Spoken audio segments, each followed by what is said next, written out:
શું છે? અને શું કહેવાય? બાજરી. શું કહેવાય? બાજરી. બાજરી તમે ખેતરમાં જોઈ છે? હા. અને આને શું કહેવાય? ઘઉં. બરોબર. આજે આપણે કુંડામાં ઘઉં અને બાજરીને રોપીશું, વાઈશું. એટલે 10 દિવસ પછી આપણને જોવા મળશે કે કેવા અંદર ફણગા ફૂટે છે. અને આ શું છે? માટી.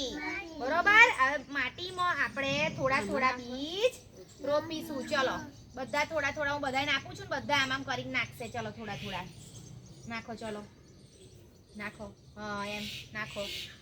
ચલો નાખો. ઊભા થઈને આવો. હાલો નાખો. ચલો લે. બધા થોડા રોપે એટલે આપણે બધાએ બાજરી રોપી કહેવાય. રોપો. ચલો હા લે. સરસ. નાખવામાં સરસ. લે પાછી ખસ થોડી. લે. બરોબર.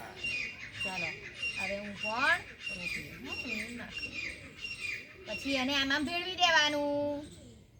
બરોબર. એટલે બાજરી ઉગશે. સરસ. પછી આપણે અહીંથી બાજરી ખાવાની. બરોબર ને? સરસ. હવે આ છે ઘઉંને પણ આપણે આવી રીતે માટીમાં નાખીશું. જમીનમાં રોપે છે ને એવી રીતે આપણે અહીંયા માટીમાં કુંડામાં રોપવાનું છે. ચલો લો થોડું બધા આપો.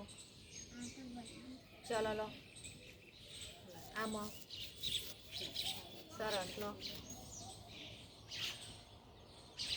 લે હાન.